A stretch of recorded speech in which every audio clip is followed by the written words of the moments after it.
Hey all, 118 Seth Shadow here. So let's go ahead and get straight into today's market watch. There is a lot more to cover than what we had on Monday.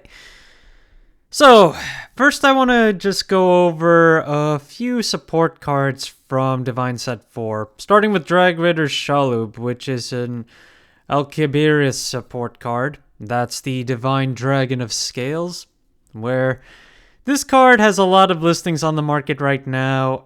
38 for its triple rare, and they're starting at 350 a piece. So that's actually about the same price as the Destined unit himself. And the silver rare is not too far off at 473 for its lowest listing, but the market price is almost double that of the market price of the triple rare. And then the FFR is over $20 to pick up at this point. 20 listings on that one, so this is still really easy to pick up at this point. Although it's not the cheapest of the cheap, it's certainly not bank-breaking, being under a $5 triple rare. The same can be said for Blitz Publicist Fentlecia, which is Welstra support. And this card has just as many, if not more, listings. 35 listings right now on the triple rare at just under $250. And then the silver rare is just over $5 to pick up. The market price there is around $6. And the FFR is actually higher at $56, and the market price is right around there as well with 15 listings. But with DivineZ 4 really just being focused around the Destined units that came in here and not very many generics, it really just comes down to how successful these decks are in terms of their popularity or their playability and competitive. And most of the decks don't see that much, or at the very least, in comparison to a lot of others, they tend to be looked at as a secondary or tertiary option. What color is your Wish Valshablan? This is the original cycler for Lyrical Monasterio, which seems to be running low on listings on the reprint that we got with the first Lyrical Divine set. There are 10 listings on that triple rare, starting from $12 right now. And then the original that comes out of Festival 2023 is currently at $13.50 for its low price and 14 listings. And the FFR is still pretty high up there at 156 for its lowest among 2 listings, which is higher than its current market price of 148 right now. So I'd watch this one given that the number of listings on the reprint seems to be going down. Imgrar, which is the big support card for Eva that we got as a promo. This one is also short on listings right now, but overall, as compared to how the price used to be, it's significantly lower. And since Eva's only new support card coming in DivineZ 6 so far has been a new order, it's very unlikely we're going to see any change in how the deck is built outside of the use of the new Fire Regulus, which could get used in the deck. The regular promo is currently at $25 base with 2 listings, and then $33 right now base on the foil with 8 listings. So at the very least, it's less than $35 to pick up single individual copies. Although if you wanted to pick up a playset of this one, let's see.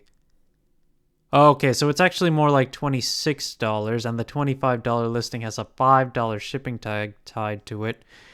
And the listings on the foil go from 33 to 37 on the lowest ones. So buying a whole playset will still run you just over $100 regardless. Black Sky Thunder Quaking Queen Leimina.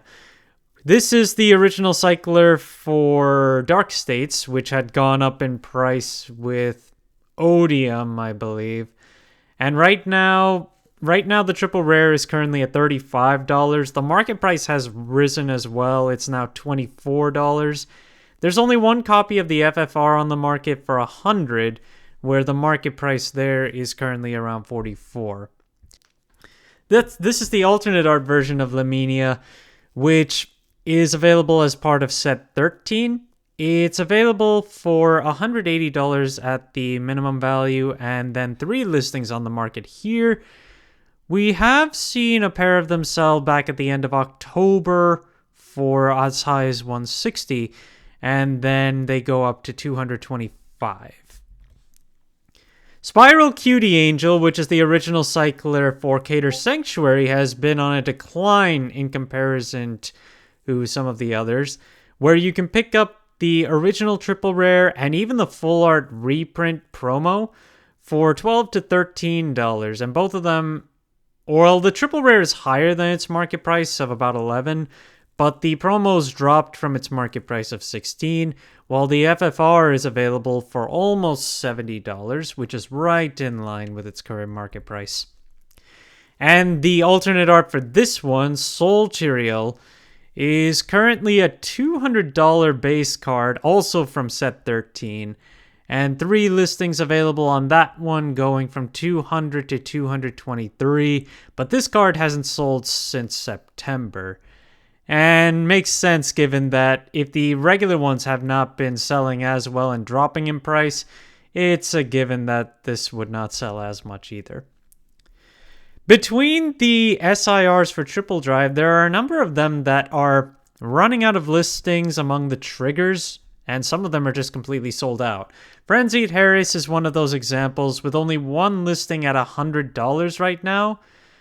It's been sporadically selling, but there was a sale around the beginning of November, and the high sale price so far is about $67.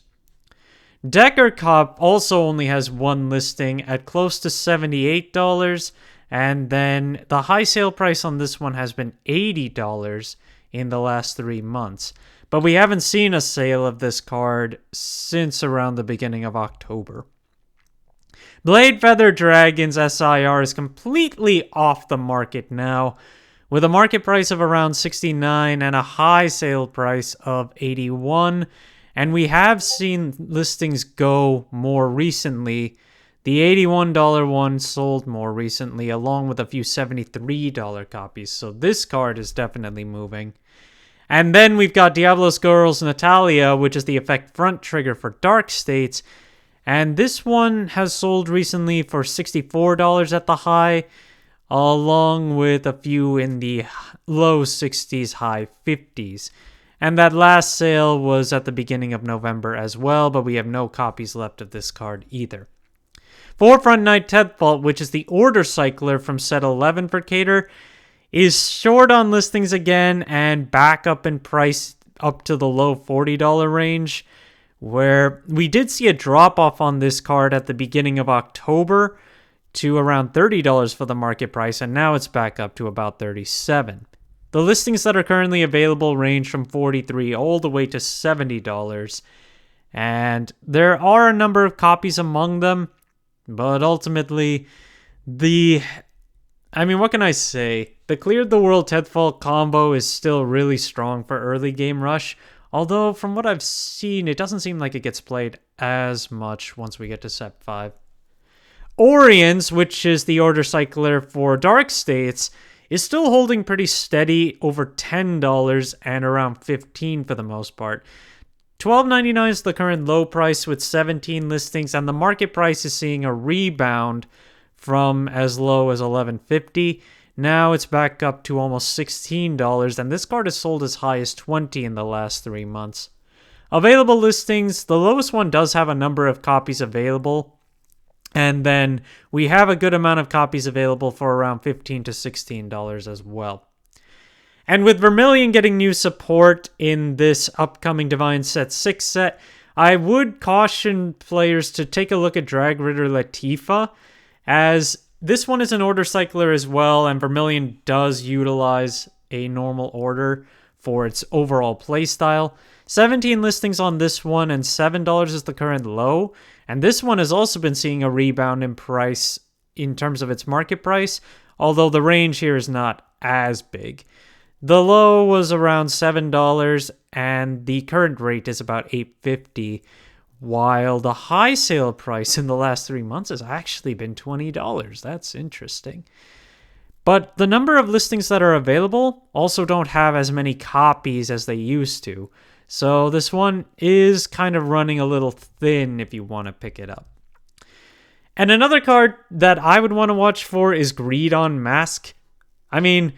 Ultimately, among a lot of the different mask cards, this one does have the potential to make a comeback with the new mask support in DivineZ 6, in my opinion. So I would watch on this one. 51 cents is the current low price, and there are over 30 listings available on this one. The consolidation's more so around $1, so it is pretty easy to pick up regardless, making it easy to grab and some of its other support. Also, Glory Maelstrom got announced today, and it's actually pretty good on paper. So, taking a look at some of the other support cards from Minerva Rising, like Judgment Maelstrom is actually a key component of how Glory Maelstrom works, too. 39 listings on the regular rare for this card, but they're still 27 cents market price. But the frame rare is down to 5 listings with a low of $8 and a market price of $3.16. And the last card for today is Wheel Assault, also from Minerva Rising and also Maelstrom support. Between its regular RR and the FR, there isn't too much change in value there, and not even in the number of listings. 12 listings on the double rare, 11 on the frame rare, and both of them have a 50-cent difference on their lowest listing right now. And if we take a look at shipping added to that, let's see if that's... that 85-cent one, though, is a lightly played copy. And of the 3 base copies, they go up to $2. There's only 1 copy on each listing. Same goes for the frame rare, but they're a little bit cheaper, with the highest one being $1.50. So the frame rare is looking a little better if you need to play this for Maelstrom. Thank you guys for watching. If you liked the video, please like and subscribe if you haven't already, and I will see you guys later.